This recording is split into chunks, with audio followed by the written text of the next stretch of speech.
Assalamualaikum warahmatullahi wabarakatuh. Sebelumnya selamat sore kepada Bapak Heri selaku dosen mata kuliah Desain Mekanisme Dasar. Di sini saya dan rekan-rekan saya akan mempresentasikan hasil proyek kami yang kami beri judul Iron Plant Stamping.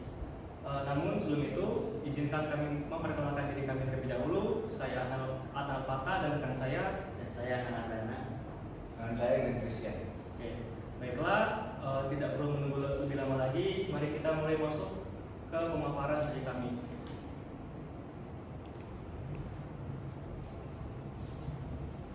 Selanjutnya ada latar belakang. Yang pertama ada permintaan pasar. Adanya permintaan pasar yang tinggi untuk produk-produk yang memerlukan komponen besi yang dihasilkan melalui proses stamping, sehingga memunculkan peluang bisnis yang signifikan untuk memenuhi kebutuhan industri tertentu. Lalu ada improvisasi produk. Mesin stamping yang sering dipakai dominan berukuran besar dan waktu proses yang lumayan lama.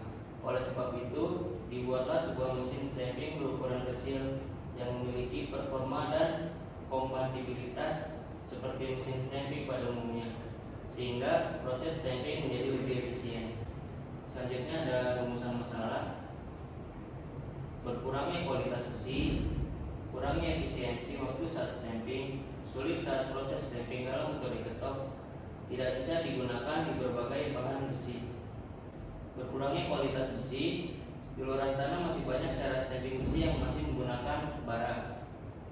Hal itu menyebabkan berkurangnya kualitas besi.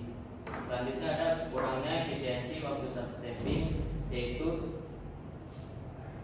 menggunakan bara waktu akan kurang efisiensi. Sulit saat proses stamping dalam metode getok, yaitu kemungkinan kerusakan pada besi akan lebih besar. Tidak bisa digunakan berbagai bahan besi dengan metode getok dan metode bara. Tadi tidak bisa digunakan berbagai bahan besi dan kurang efisien. Selanjutnya ada tujuan. Peningkatan konsistensi dan kualitas, memudahkan dalam proses stamping, adaptabilitas material. Peningkatan konsistensi dan kualitas yaitu untuk meningkatkan konsistensi dan kualitas penting untuk memiliki proses yang terstandarisasi dan dilakukan secara terus-menerus. Selanjutnya ada memudahkan dalam proses stamping, yaitu untuk memudahkan pertimbangkan penggunaan peralatan yang tepat, desain cetakan yang efisien, dan pemeliharaan peralatan secara teratur.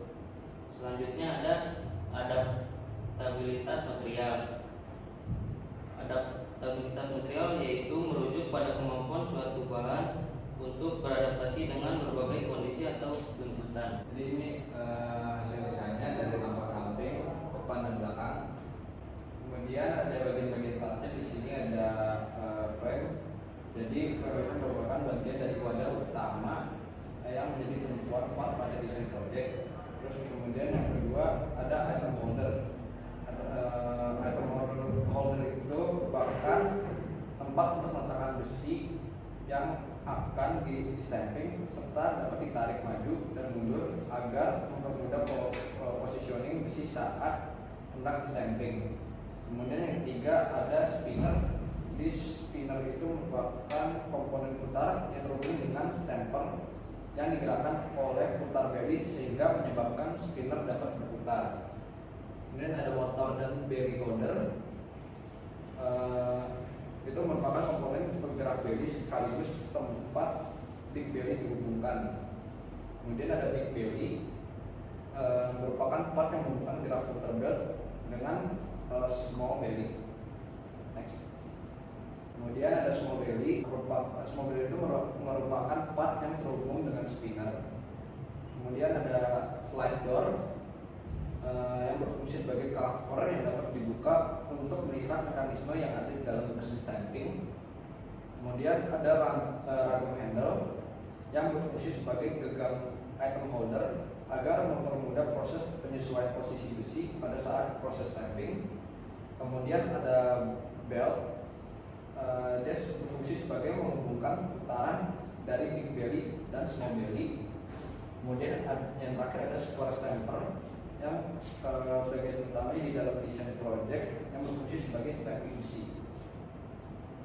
Kemudian di sini ada ukuran catnya, jadi panjang desain 150 mili, lebar desain 60 mili, diameter spinner 15 mili, big belly 60 mili, small belly 40 mili, panjang stamper 100 mili, dan lebar stamper 27 mili. Oke. Baiklah, di sini saya akan menjelaskan mekanisme assembly yang kami gunakan. Yang pertama, pada tahap pertama kami memanggil part frame, kemudian mengubah part tersebut menjadi default, dan kemudian setelah part berubah menjadi default, kami mengambil part item holder dan mengubah user definition-nya menjadi slider, lalu mencocokkan titik aksis item holder dengan tumpuan pada frame. Setelahnya, setelah part item holder terhubung sempurna dengan frame, kami kemudian memanggil part spinner yang kemudian kami hubungkan aksis frame untuk spinner, lalu tambahkan coincidence agar spinner menyatu sempurna dengan frame. Next. Lalu kami memanggil part motor dan belly holder untuk dan mengubah coincidence-nya dan diletakkan di atas frame, lalu memanggil part big belly, kemudian mengubah user definition-nya menjadi pin, lalu menghubungkan aksis big belly dengan belly holder yang kemudian memberikan coincidence agar part terhubung sempurna.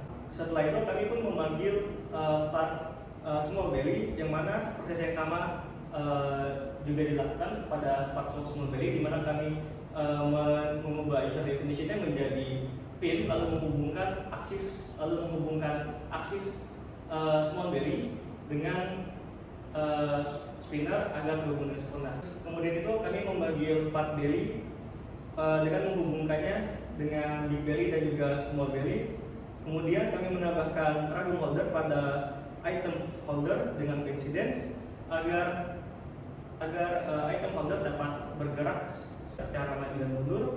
Dan kemudian kami juga menambahkan stepper, lalu mengubah user definition-nya menjadi slider, kemudian menghubungkan aksis dengan frame, lalu menambahkan coincidence yang terhubung dengan right frame. Dan lalu yang terakhir kami menambahkan slide door X, yang mana pada slide door sendiri kami ubah user definition-nya menjadi slide agar pintu dapat dibuka dengan cara di slide ke kanan dan ke kiri.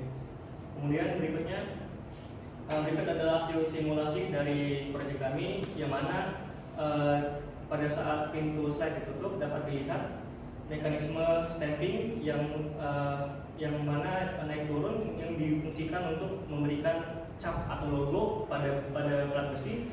Dan berikut adalah apabila slide door dibuka, maka dapat terlihat mekanisme pergerakan stampingnya. Berikut adalah logo yang kami cetak pada plat besi, yang mana di sini kami memilih logo W sebagai acuan dasarnya. Next. Dan ini adalah referensi yang kami gunakan untuk menciptakan inovasi kami, yang mana di sini kami mengambil dari dua referensi, yaitu mesin stamping besi yang umum digunakan dan juga mesin stamping digital foil.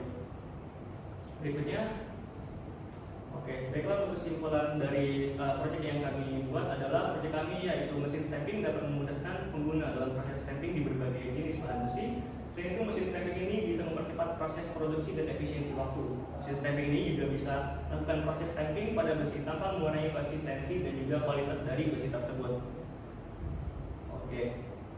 Baik, sekian presentasi dari toko kami terkait dengan proyek yang kami buat, yakni mesin iron plate stamping. Dan untuk itu, apabila ada salah kata, kami mohon maaf. Kepada Allah kami mohon ampun. Kami akhiri, wabillahi taufiq wal hidayah. Wassalamualaikum warahmatullahi wabarakatuh.